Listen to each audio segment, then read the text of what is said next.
하나님 말씀을 보도록 하겠습니다. 로마서 6장. 하나님 말씀은 로마서 6장 1절 2절만 교훈을 보도록 하겠습니다. 같이 한 목소리에 읽도록 하겠습니다. 시작. 그런즉 우리가 무슨 말을 하리요? 은혜를 더하게 하려고 죄에 거하겠느냐? 그럴 수 없느니라. 죄에 대하여 죽은 우리가 어찌 그 가운데 더 살리요?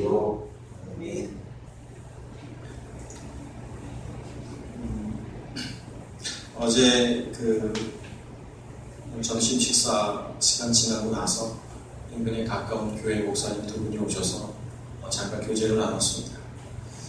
교제를 나누면서 그분들이 이제 지나가다가 이제 저 컨테이너가 없으니까 이제 교회가 이제 보였나 봐요. 그래서 한 목사님은 좀 건너편에 있는 교회 목사님과 한 분은 이제 부산에 계신 목사님이신데 오셔서 이제 교회 가야겠다 생각하고 늘 한번 가봐야지 하셨다가 이제 오신 거였어요.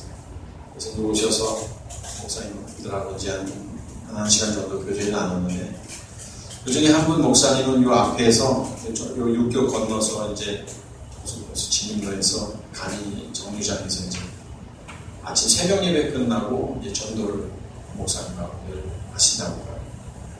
늘 한 100개 정도의 물티슈 혹은 또 조그만 이제 물병, 페트병을 이렇게 준비해서 나눠주고 그러신다고 해요.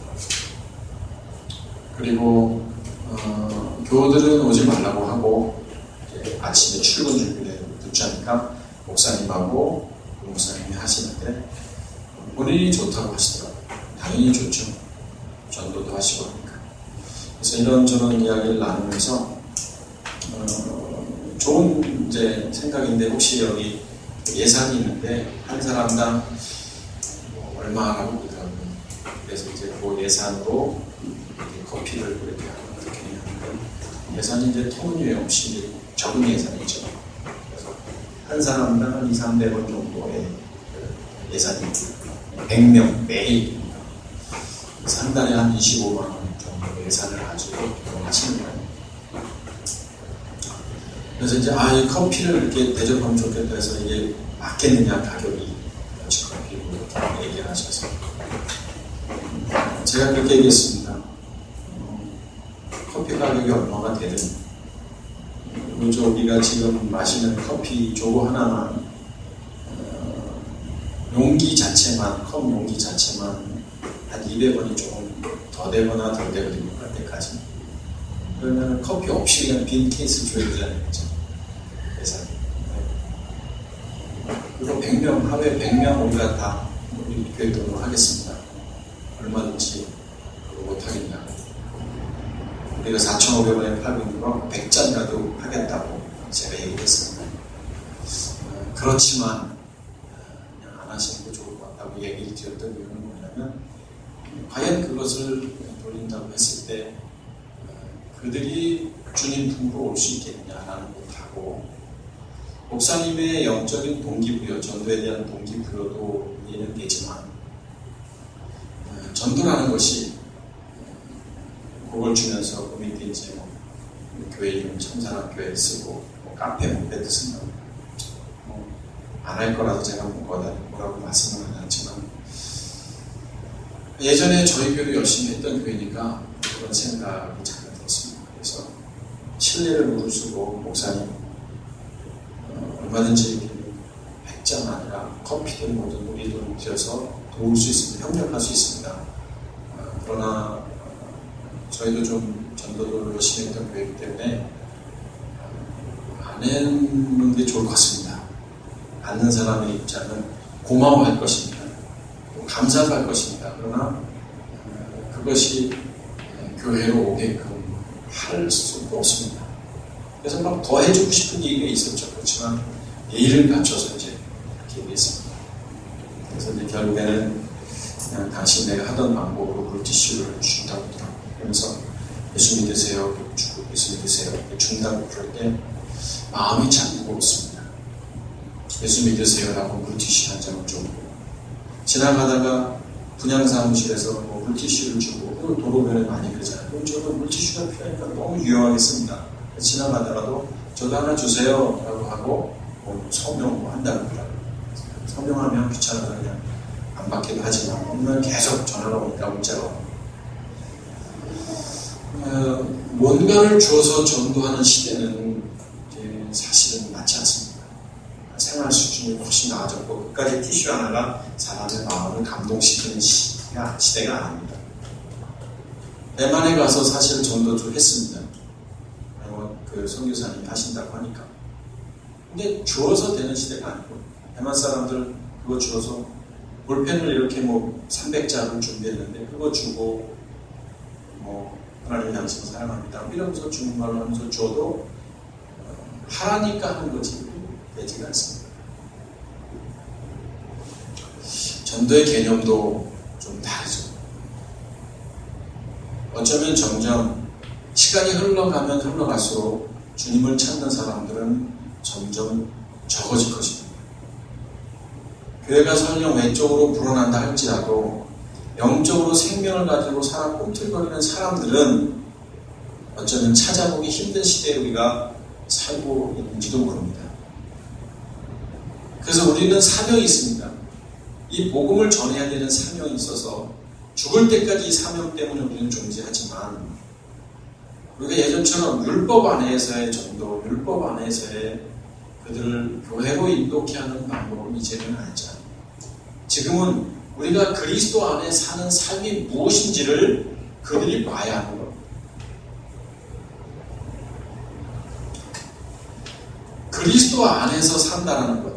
내가 죽고 내 안에 그리스도가 사는 삶을 살지 않는 이상은 그들에게 생명을 전하기는 쉽지가 않습니다.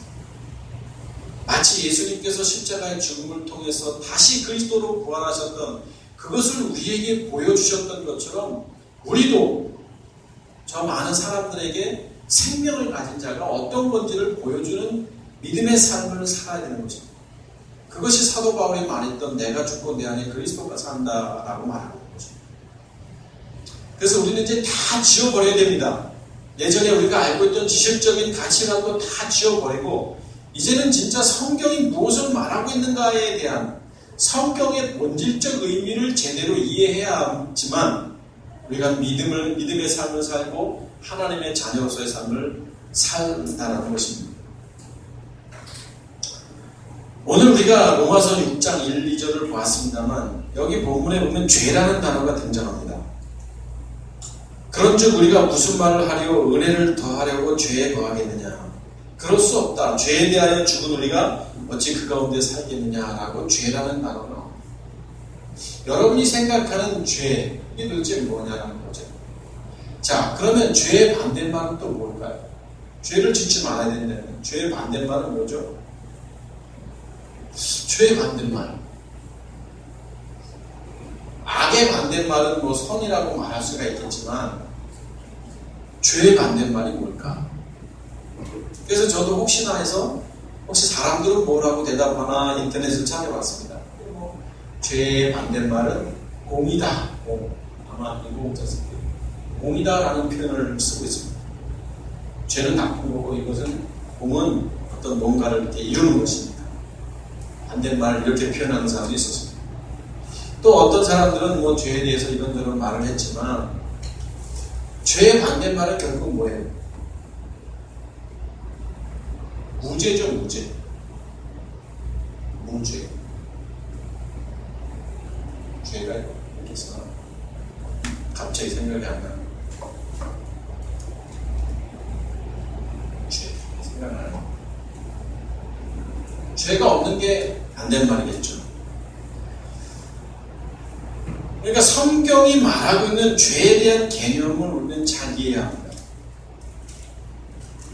그러나 많은 사람들은 죄에 대한 개념을 어떻게 알고 있냐면 우리가 영어적 표현으로 그냥 sin으로 표현합니다. 죄. rural, 도덕적인 죄, sin, 정해놓은 법률적인 죄, 영어적 표현으로 이렇게 말하죠. 그러니까 우리가 죄라는 말을 하면 우리 머릿속에서 뭐가 생각나냐면 윤리적이고 도덕적이고 법률적인, 법적인 죄의 개념을 생각하는 겁니다. 윤리적으로 어긋나면 죄고, 도덕적으로 어긋나면 죄고, 법적으로 어긋나면 죄다라고 말하는 것입니다. 그러니까 내가 하지 말아야 할 것들이 있습니다. 예를 들어서 요즘에 너무너무 무서운 시대에 우리가 살고 있는데 묻지마 살인. 길 가는데 갑자기 그냥 나타나서 자기 스트레스 받는다고 누군가를 살인해버렸습니다.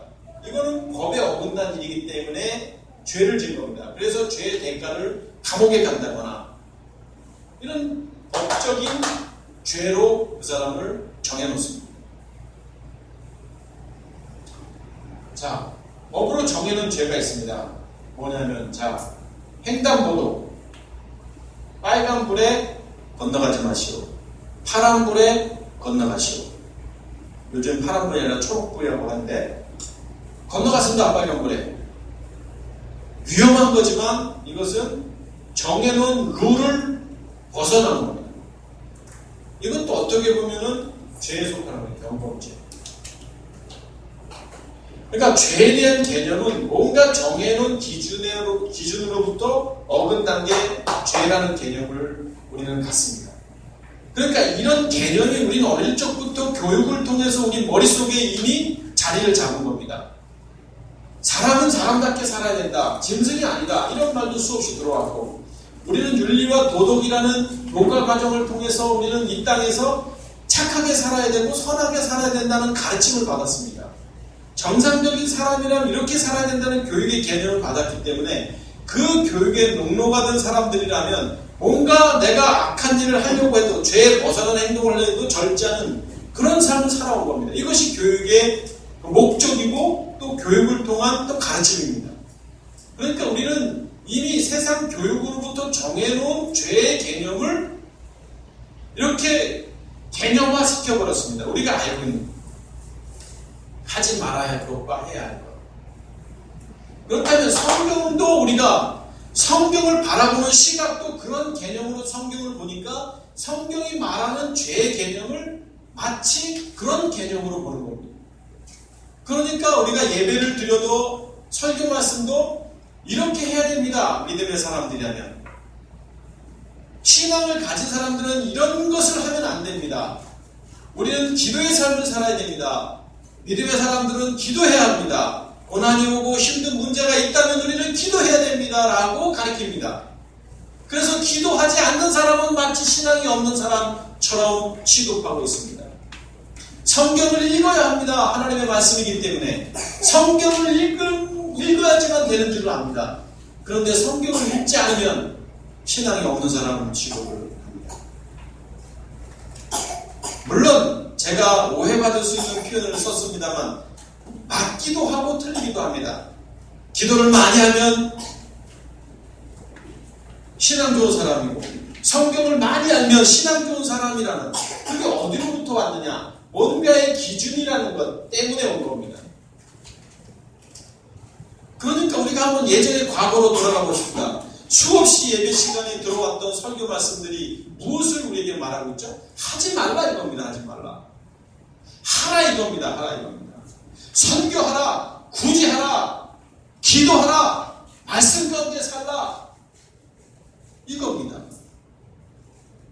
그런 개념으로 성경을 보기 시작하는 겁니다. 그러니까 성경에서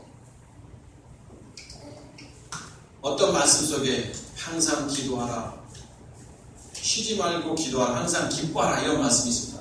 성경에 그런 말씀이 있으면 우리 기도의 삶을 살아야 됩니다. 그래서 합리화시키죠. 쉬지 말고 어떻게 기도할 수 있겠습니까? 그러니까 여기서 쉬지 말라라는 것은 어떠한 거다라고 말하면서 이렇게 맞지 않는 논리를 가지고 사실 지금까지 말해왔던 것도 사실입니다.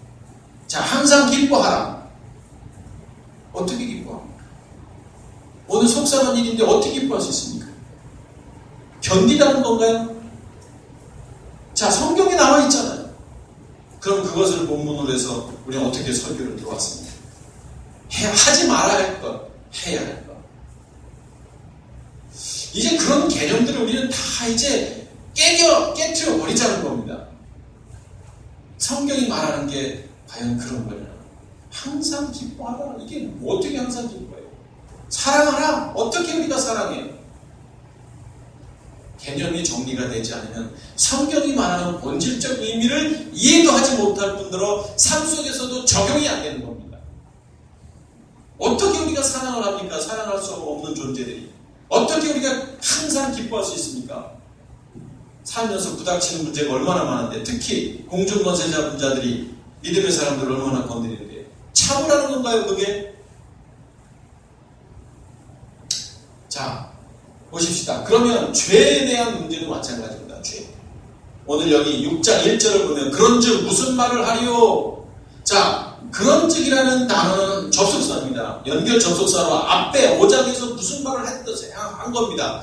그리고 나서 6장 1절에 그렇기 때문에 우리가 무슨 말을 하겠느냐? 말하지 말라. 그러면서 5장에서는 무슨 말을 하고 있어요? 5장 1절만 보더라도 그러므로 우리가 믿음으로 의롭다 하심을 얻었으니, 그러면 앞에 또 그러므로는 연결 접속사가 있으니까 4장에서 뭐라고 말한지, 4장 1절에 보니까 그런즉 육신으로는 이런 말을 하고 있습니다. 그럼 4장을 보니까 그런즉 연결 접속사니까 다시 3장으로 넘어가 보고, 3장에도 그런즉 뭔가 지금 수상하지 않아요? 앞에서 지금 계속 그런즉 그러면 앞에서 뭔가 무언가를 말하고 있었던 겁니다. 무언가를. 2장에서도 1절에 그러므로 결국 뭐예요? 그러므로 그런즉 뭐 이런 이야기 계속했다는 건 뭐냐면 앞서 1장에서 뭔가 말을 했기 때문에, 자, 이걸 두 가지 국문학적으로 두갈법이라고도 말하잖아요. 이미 앞에서 뭔가를 말했습니다. 말하고 나서 그러기 때문에 그러므로 그런즉 어떻게 하라는 건지. 그러면 다시 우리 본문 6장으로 들어와 보면 그런즉 무슨 말을 하겠느냐? 은혜를 더하게 하려고 그런즉 죄에 거하면 되겠느냐? 2절. 그럴 수 없다. 죄에 거할 수 없다. 죄에 대하여 죽은 우리가 어떻게 그 가운데 살겠느냐라고 말하면서 죄에 대해서 죽은 우리가 안 된다라고 말하고 있는 거예요. 그러면 5장에서 4장에서 3장에서 2장에서 뭔가를 계속 꼬리를 물고 설명을 한 겁니다. 그러면 1장에서 무슨 말을 한 거예요? 우리가 로마서 1장 중요한 말씀이 있잖아요. 1절, 로마서 1장 1절. 예수 그리스도의 종 바울은 사도로 부르심을 받아 하나님의 복음을 위한 택정함을 받았으니, 자, 바울이 하나님의 복음 때문에 택정함을 받았고, 2절. 이 복음은 이라고 말하면서 복음 때문에 내가 택정함을 받았다. 복음이 뭐냐? 하나님의 선지자들을 통하여 그의 아들에 관하여 성경에서 약속하신 것이라. 아들에 대한 얘기. 그러면서 3절에 아들에 관하여 말하면 육신으로는 다윗의 혈통에서 나셨고, 육신으로는 이 땅에 몸을 입고 오셨고, 자, 성경의 영으로는, 영이 뭐예요? 영. 육신과 영이 다른 겁니다. 영은 다시 부활하신 주님 그리스도를 말하잖아요. 그리스도는 죽은 자들 가운데 부활하사 능력으로 하나님의 아들로 선포되었다. 그리스도가 되신 이후에 하나님의 아들로 선포되었다. 이거 가지고도 제가 오래전에 함께 말씀을 보았습니다만, 아들로 선포된 시점이 언제예요? 부활하자 능력으로 하나님의 아들로. 그런 예수님은 하나님의 아들이 아니냐? 하나님의 아들이죠. 근데 육신으로는 영으로는. 그래서 요한복음 1장 1절에 태초에 말씀이 계시니라, 그 말씀이 하나님과 함께 계셨으니라고 말할 때에 그 그리스도가 하나님의 아들이고, 그 하나님의 아들이 이 땅에 육신의 몸을 입고 우리 인간처럼 사시다가 다시 죽은 자 가운데서 부활하셔서 하나님의 아들로 다시 돌아가신 거예요. 이것은 십자가의 부활이라고 말하는 거죠. 성결의 영으로. 그래서 누구냐? 예수 그리스도다. 예수가 그리스도 되신 것이다. 이런 이야기를 로마서에서 말씀을 하고 있습니다. 그것 때문에 이런 일이 있었고 그것 때문에 부르심을 받았다라고 말하면서 1장 1절에 계속 이런 이야기를 하다가 15절 한번 보시죠. 1장 15절. 그러므로 나는 할 수 있는 대로 로마에 있는 너에게도 복음 전하기를 원한다. 자, 복음이 뭐냐? 육신으로는 예수, 영으로는 그리스도. 자, 이것이 복음이다. 우리가 말하는 예수께서 그리스도 되신, 죽고 다시 거듭나야 된다는 부분, 이 본질적인 이 핵심 메시지를 가지고 사도 바울이 1장 1절에서 말하고 있는 겁니다. 그러면서 창세로부터 뭐 보이지 않는 것들 뭐 이런 이야기를 20절에 하고, 17절에는 16절에는 죄송합니다. 16절에는 내가 복음을 부끄러워하지 아니하노니 이 복음은 모든 믿는 자에게 구원을 주시는, 복음 때문에 구원을 받는 거예요. 예수께서 그리스도 대신 죽음과 부활을 통해서 그분이 다시 그리스도가 되셨던 것처럼, 하나님의 아들로 선포되셨던 것처럼, 우리가 육체를 갖고 있을 때는 사단의 자녀였지만 우리가 십자가의 육체를 못 받고 죄의 몸, 사망의 몸을 못 박은 뒤에 하나님의 아들로 우리도 선포가 되는 거예요. 그래서 성결의 영으로는 하나님의 아들로 선포됐다는 의미가 오늘 우리와 연관시켜서 우리가 육체를 못 박지 아니하면 온전한 하나님의 아들이 아닌 거예요.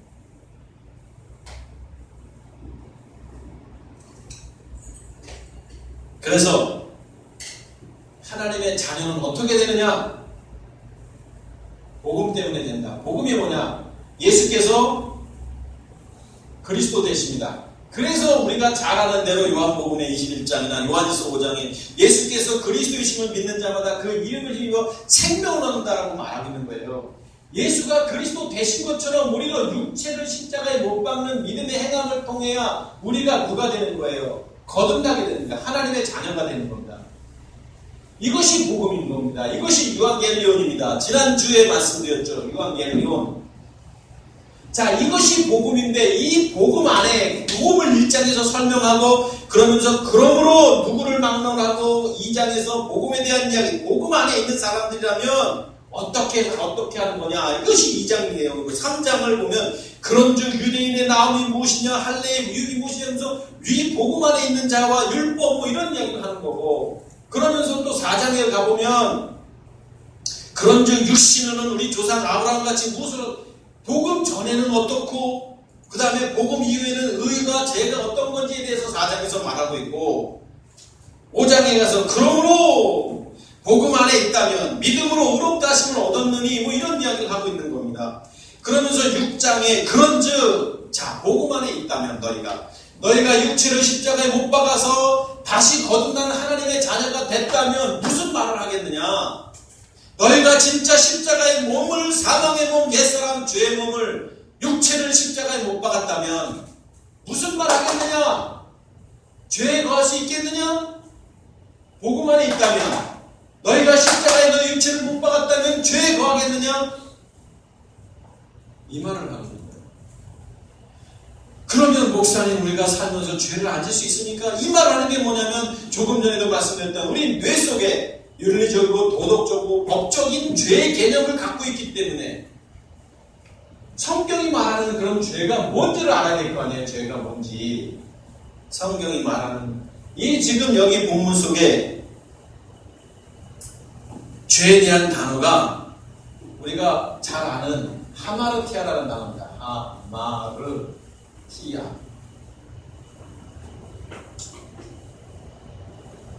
죄에 대한 단어가 몇 가지가 있습니다. 오늘 여기 지금 로마서 6장에는 하마르티아라는 단어를 쓰고 있습니다. 또 뭐 죄라는 단어, 뭐 부정하다 뭐 이런 단어, 아디케마라는 단어가 있더라고요. 아디케마.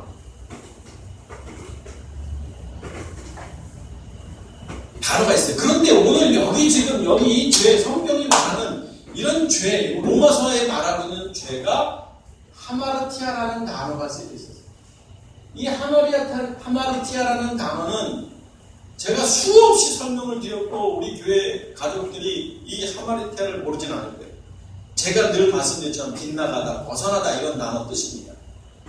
이 단어가 하마르티아가 빗나가다, 벗어나다 또 이런 의미가 있습니다. 어떤 것을 함께 나누지 못하다. 자, 이 사정을 찾아보면 하마르티아라는 단어가 어떤 것을 함께 나누지 못하다. 빗나가다. 벗어나다. 이런 거예요. 자, 이게 하마르티아라는 단어입니다. 그러면 우리가 복음 안에 있다면, 하나님의 자녀가 됐다면 어떻게 함께 나누지 못하겠느냐? 어떻게 빗나갈 수 있겠느냐? 어떻게 벗어날 수 있겠느냐라고 지금 이 로마서 6장 1절을 말합니다. 함께 나누는 건 뭐예요?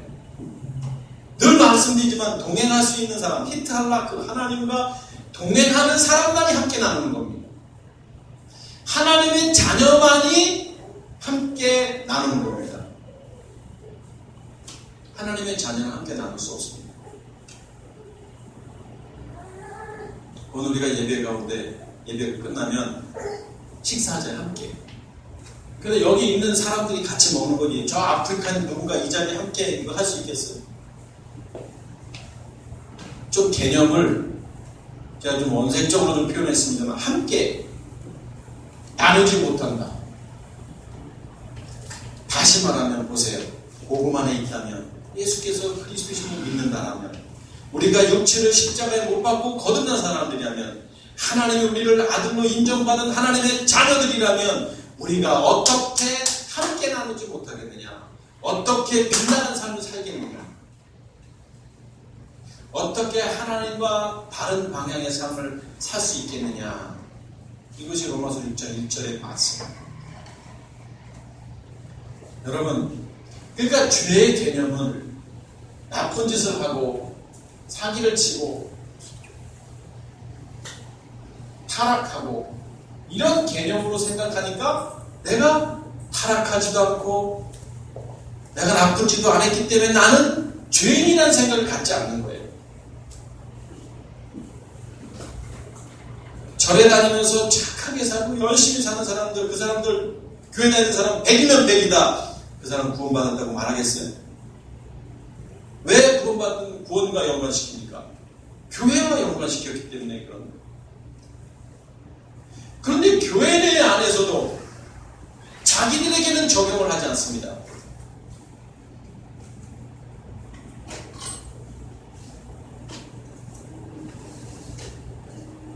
구원이라는 메시지도 말씀도 우리가 함께 봤어야 했는데, 자, 소조라는 구원, 건져냄을 받다라는 거. 자, 어디로부터 건져냄을 받는 거냐라는 거죠. 결국엔 뭐예요? 사단으로부터 건져냄을 받는 게 구원인 겁니다. 죄의 몸을 갖고 있다는 자체가 몸뚱아리를 소유하는 사단으로부터 해방된 게 구원인 거예요. 구원받은 자라면 사단으로부터, 육체로부터 오는 일들을 할 수 없는 겁니다. 하나님의 자녀가 됐기 때문에. 그래서 하나님과 함께 나누지 못하겠느냐? 죄에 거하겠느냐?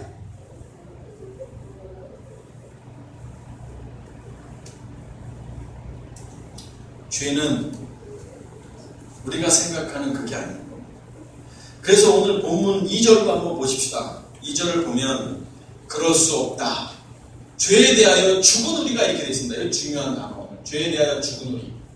죄에 대해서 죽었습니까, 여러분? 어떻게 성경은 이렇게 확신을 가지고 우리에게 말씀하십니까? 그럴 수 없다. 죄에 대해서 죽었다. 이게 죽었다. 완료예요, 이렇게 완료. 죄에 대해서 죽었다.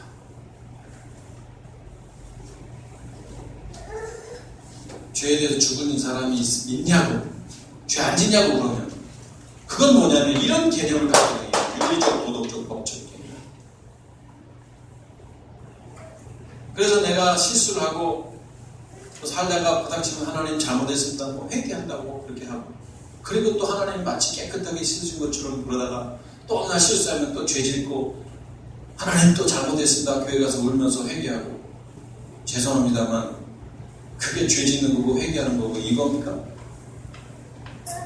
죄에 대해서 죽었으면 짓지 말아야죠. 성경이 말하고 있는 하마르티아의 개념을 이해하지 못하기 때문에 그런 거예요. 죄에 대해서 죽었다.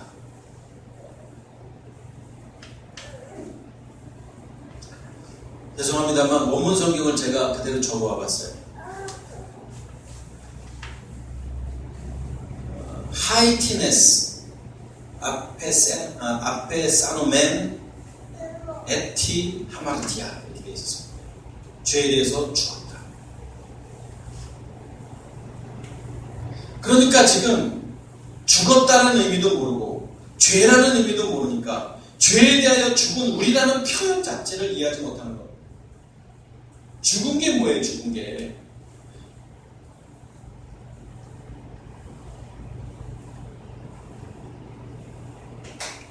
죽었다는 게 뭐고 뭐가 죽은 건지도 모르고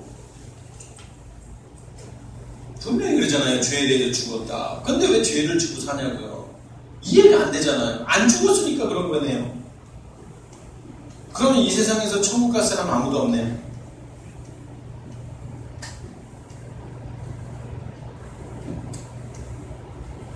죽었다는 게 뭔지 죄가 뭔지. 요한복음 16장 9절 볼까요? 갑자기 생각나는데. 요한복음 16장 9절. 죄에 대하여 하는 그들이 나를 믿지 않아요. 죄가 뭐라고 표현하면서 믿지 않는 거예요. 죄에 대하여 하는 그들이 나를 믿지 않는다. 당신이 누군지 믿지 않는 거예요. 아들이 누군지를. 성령이 오셔서, 이게 지금 요한복음 16장에 지금 성령이 오셔서 말씀하신 거잖아요. 성령이 오셔서 그 예수가 그리스도라고 전하는 거잖아요. 그 육신으로 오신 예수님이 십자가에 못 박혀 돌아가셔서 그리스도가 되신 거. 그게 의잖아요. 근데 죄라면 믿지 않는다는 거예요. 결국 믿음이라는 피스티스라는 단어를 제가 늘 신뢰하자라는 의미로 생각하지 말고 내 안에 그리스도가 계시느냐 안 계시냐가 믿음이라는 거예요. 그래서 믿음이 있느냐? 내 안에 그리스도가 있느냐? 믿음이 없느냐? 그리스도가 없느냐? 자, 그들이 나를 믿지 않냐면 죄가 뭐예요? 내 안에 그리스도가 없는 게 죄예요. 내가 육체를 못 받고 거듭나서 사단으로부터 해방돼서 누가 오시냐면 이제는 생명 대신 영이신 그리스도께서 내 안에 오시는 거예요. 그래서 예수와 그리스도가 영적으로 다르다는 거예요. 육신으로는 예수님일 수밖에 없고 영으로는 그리스도일 수밖에 없는 거예요. 예수님이 내 안에 들어올 수가 없는 거예요. 이 표현을 해도 또 누군가는 시비를 걸 수 있을지 모르겠지만 그래서 그분이 죽어야지만 그리스도께로 인도하는 예수님이 율법 아래 오실 수밖에 없는 거고 그래서 영이신 그분이 내 안에 들어오시는 거예요. 그래서 믿음이 뭐냐? 내 안에 그리스도가 계시는 거. 죄가 뭐냐? 내 안에 그리스도가 없는 거. 그래서 성경에 말하는 죄가 뭔지 또 죄들이 뭔지 성경에 우리 성경에는 다 죄로 되어 있지만 영어 성경만 보더라도 죄와 죄들을 구분하고 있어요. 근데 우리는 다 죄라고 말하는 거예요. 죄는 결국 뭐냐면 내가 사단 안에 있는 거예요. 내 몸뚱아리가 하나님 안에 있지 아니하고 그 사단의 종로로 타는 게 죄인 거예요. 내 안에 그리스도가 없는 거예요. 내가 그 그리스도를 믿지 않는 거예요. 결국에는. 그게 죄고 그로부터 나오는 행위들이 죄들인 거예요. 죄들. 성경은 죄와 죄들을 구분하고 있습니다.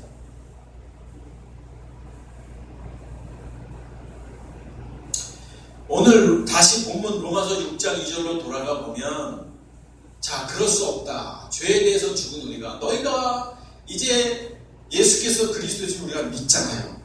이분이 하나님의 아들이신 그리스도께서 이 땅에 육신의 몸을 입고 오셨다가 34년 동안 사셨다가 이 땅에서 사셨다가 다시 그리스도로 부활하셨잖아요.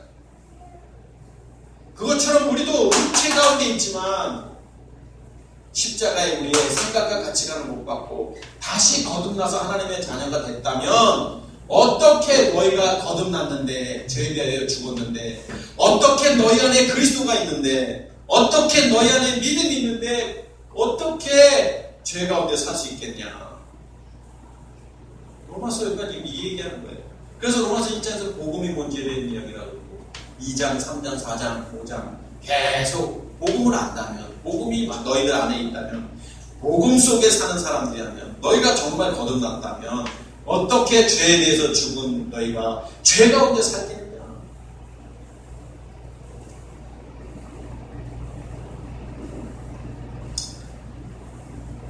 그래서 죄는 생명과 연관되어 있는 겁니다. 죄는 죄의 문제가 해결되어야지만 생명을 얻는 겁니다. 새로운 생명.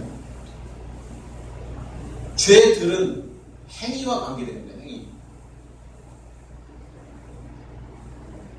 그러니까 우리 거듭난 믿음의 사람들은 내가 산 것이 아니라 내 안에 그리스도가 사는 사람들이라면 우리는 죄에 대해서 죽은 겁니다. 우리의 육체. 그래서 믿음의 사람들을 찾아보게 했는 겁니다. 왜? 몰라서도 그렇고 아직 복음이 들려지지 않아서 교회 다니면 선하게 살고 착하게 살면 되는 줄로 압니다. 전부 구원받은 줄로 압니다. 여러분, 제가 우리 교회 학교 아이들 얘기를 자주 드리지만 쟤네가 너무 귀한 아이들이라는 게 생각지 않은 표현들을 해요. 오늘도 뭐라고 표현했냐면 질문을 던졌죠. 이 1, 2절을 읽고 묵상해라. 이제 좀 수준이 높아져가지고 예전에는 한번 얘기하고 설명을 하는데 지금은 야 이게 무슨 뜻인지 1분간 다 한번 묵상해. 그리고 서로 무슨 뜻이냐라고 질문하는데 누군가가 그런 얘기를 했어요. 교회 다니는 사람들은 자기가 구원받은 줄 압니다. 이런 표현을 합니다. 생각과 가치관을 못 받지 않았기 때문에 십자가에 내 육체를 못 받지 않았기 때문에 그건 거듭난 게 아니고 구원받은 게 아닙니다. 이런 표현을 한 거예요. 아무리 지식으로 그걸 알았다 할지라도 그 표현을 하고 있는 그 녀석을 보면서 너무 귀한 아이예요. 그런 표현을 누가 하겠어요? 지식적으로 안다고 해도 표현 못합니다. 사실은요. 교회 다닌다고 다 구원받은 게 아니죠. 이런 표현. 육체를 십자가에 못 박지 않은 자는 구원받지 않은 거라고.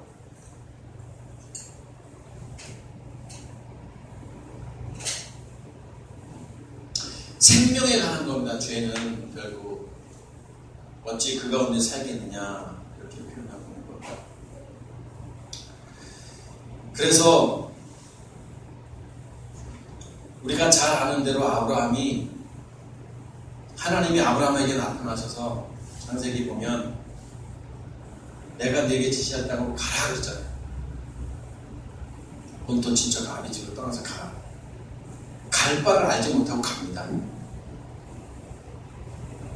어떻게 갈 수 있었겠어요? 그가 막막하죠. 동서남북 어디 동쪽으로 가고 어디를 가서 어디를 경유해서 어디로 가고 어디로 가라. 내비게이션이 있는 것도 아니고 목적지도 그냥 내가 네게 지시할 땅으로 가라고 말씀하셨는데 어떻게 그 갈 수 있겠어요? 그 안에 그리스도가 없으면 갈 수가 없는 겁니다. 부활하신 영이신 주님이 그 안에 없으면 갈 수가 없는 겁니다.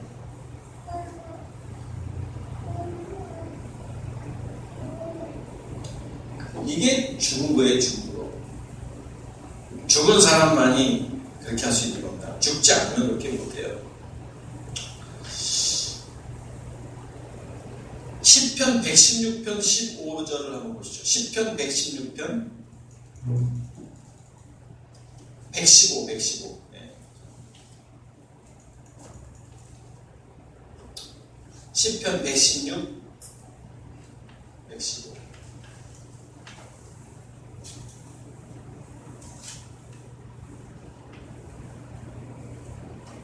없나요?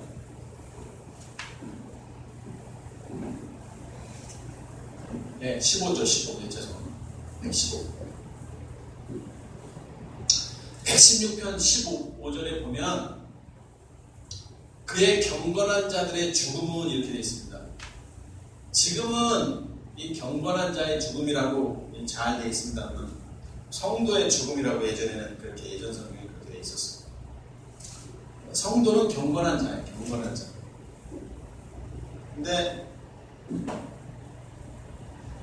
여기도 제가 주보에다가 적어놓죠. 히브리어 원문을 적어놨습니다. 히브리어는 이제 우측에서 좌측으로 읽는다고 했어요. 야카르 베이누 야흐 하마타 라하시드. 그러니까 우리는 지금 경건한 자들의 죽음은 여호와께서 보시기에 귀중한 것이로다 이렇게 되어 있습니다. 이것을 좀 직역해 드리면 경건한 사람이라고 되어 있는 이것은 이제 거룩하게 구별된 사람이라고 번역하면 되고, 죽음은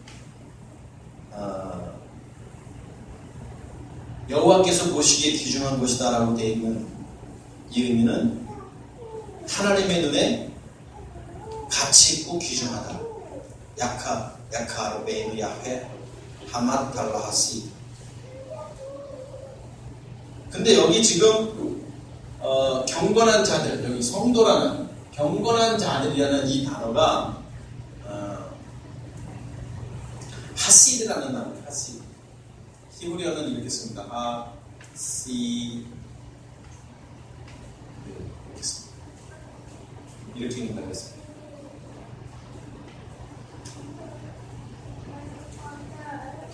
그런데 이 단어와 어근이 같은 단어가 있습니다. 헤세드.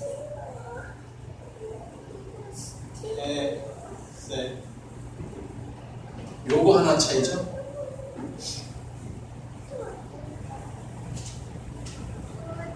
이 헤세드라는 단어는 하나님의 사랑을 나타내는 단어예요. 사랑이라는 단어니까. 하나님의 인자하심, 하나님의 사랑. 그런데 이 성도와 관계되어 있는 단어, 하시, 헤세드. 자, 경건한 자들, 성도가 누구냐고요? 하나님의 자녀가 누구냐고요? 하나님의 사랑이 담겨있는 사람인 거예요. 하나님의 인자하심이 담겨있는 사람이 성도인 거예요. 그래서 성도가 굉장히 귀한 겁니다. 몇 주 전에 우리가 성도에 대한 말씀을 봤잖아요. 한 달 됐나?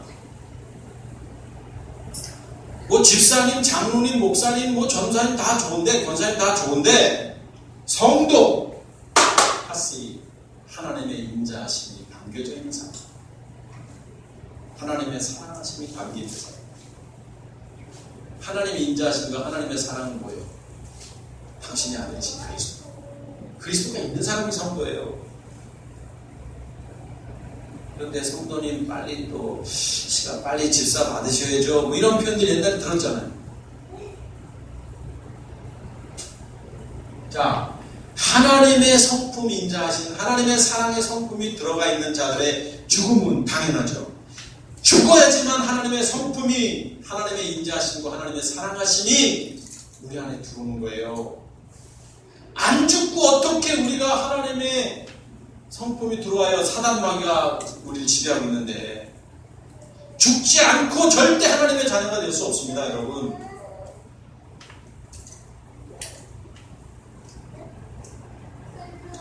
맨날 죽으라고만 설교하니까 안 죽어 이제.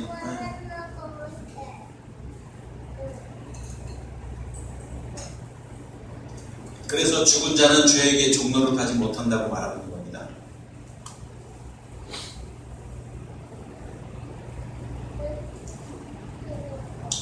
로마서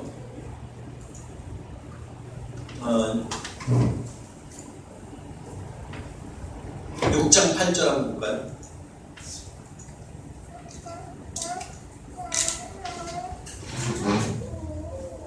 만약 우리가 그리스도와 함께 죽었으면, 여기 죽었기 때문에 그와 함께 산다. 죽은 거예요, 인간 죽은 거예요. 또 골로새서 3장 3절 한번 보시죠. 골로새서 3장 3절을 보면 너희가 죽었어요.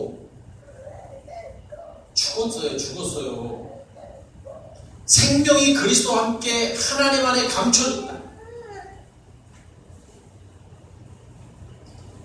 생명이 그리스도와 함께 하나님 안에 감춰졌다. 어려운 표현이 아니에요. 죽어야지만 우리 안에 생명 대신 그리스도가 존재하는 거예요. 근데 성경은 죽었다라는 표현을 했는데 안 죽었잖아요. 아담도 죽었고 하와도 죽었잖아요. 죽은 게 뭐예요? 하나님의 기운이 떠난 게 죽은 거잖아요.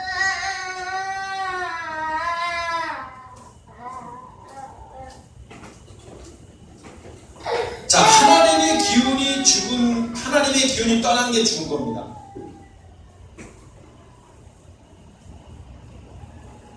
성도는 하나님의 성품이, 하나님의 인자심과 하나님의 사랑이 들어와 있는 겁니다. 하시, 헤세드. 죽어야지만 들어오는 거예요. 그러니까 죽음과 생명은 연관되는 거예요. 죽어야 사는 거예요. 죽어야 사는 거예요. 뭐가? 죄가 죽어야 생명. 오늘 설교 제목이 아마 죄의 육체 죽음일 거예요.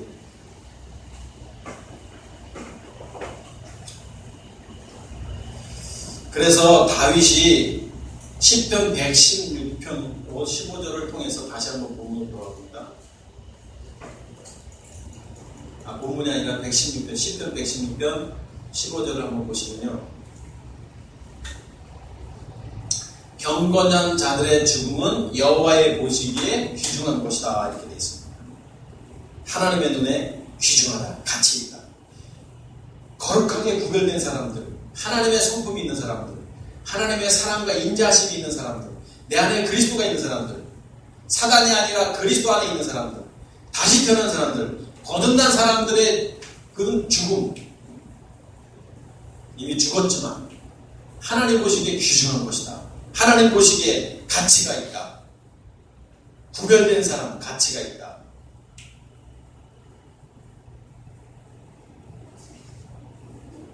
그래서 빌립보서 1장 21절, 빌립보서 1장 21절, 이제 내게 사는 것이 그리스도니. 내게 사는 것이 그리스도라고 그랬잖아요. 내게 사는 것이 나도 아니고 뭐 딴 것도 아니에요. 그리스도가 사는 거예요. 내가 사는 것이. 그래서 죽는 것도 유익하다. 죽음을 은혜로 고백했던 사람, 사도 다윗도 성도, 다윗도 경건한 자, 그런 구별된 사람들의 죽음은 하나님께서 귀중히 여긴다라고 표현해. 다윗도, 바울도 죽음과 연관시키는 죽음, 생명. 죽어야 생명을 얻는다. 죽어야. 자, 결국 죄라는 개념은 죄에 대해서 죽은 우리가 이렇게 됐습니다. 죽어야. 그래야 생명을 얻는 건데, 죄라는 개념은 오늘날 우리가 말하는 루럴이나 씬이 아니라 이 개념은 육체 자체가 죄인 거예요. 그래서 죄의 몸이라고 표현하고 있고, 사망의 몸이라고 표현되어 있고, 옛사람이라고 표현되어 있고, 육체라고 표현된 이 단어가 다 뭐예요? 소마라는 단어입니다. 소마, 육체. 결국 육체 가운데 있으면 사단의 지배를 받는 내 몸, 무손이 돼서 사는 삶을 말하는 거잖아요. 그럼 이것들이 주인이 될 때 죄라고 말하고 있는 거예요. 죄. 이 죄에 대해서 죽어야 생명을 얻는다. 이게 죽고 누가 거룩하신 하나님의 성품이 들어오는 건데, 이걸 우리는 그리스도가 내 안에 들어오는 거고, 내게 사는 것이 그리스도라고 사도 바울은 빌립보서 1장 21절을 통해서 말하고 있고, 2장 22절, 20절을 통해 이제는 내가 사는 것이 아니라 내 안에 그리스도께서 다시 사신 것이다라고 말하고 있는 것이고, 이게 죄예요. 죄. 아마르티아라는 개념이. 그런데 우리는 자꾸 도덕적, 윤리적, 법적인 개념으로 죄를 이해하니까 강단에서조차도 선하게 살아야 되고, 착하게 살아야 되고, 어렵게 살아야 되고, 기도의 삶을 살아야 되고, 뭘 해야 되고, 뭘 해야 되고. 그게 아니에요. 죄에 대해 죽은 우리가 어찌 그 가운데 살겠느냐. 우리가 육체를 십자가에 못 박았다면 자연스럽게 드러나오는 게 의인 거예요. 그리스도가 없으니까 그렇게 사는 거죠. 그래서 당당하게 사는 게 그리스도인들은 내가 죽고 내 안에 그리스도가 사는 거니까. 물론 그럼에도 불구하고 날마다 십자가를 져야 될 육신의 문제가 있습니다. 논노로토는. 그런데 반드시 거듭난 사람들은 그게 옵니다. 내 안에 그리스도가 계시기 때문에. 이게 아니구나. 그때 하나님 앞에 돌이키는 거예요. 그걸 메타노에어라고 말하는 거예요. 회개라고. 아무나 회개하는 줄 알아요. 거듭나지도 않은 사람이 회개한다 그러면 다 거짓말입니다. 죄송하지만. 하나님의 자녀만이 회개가 가능합니다.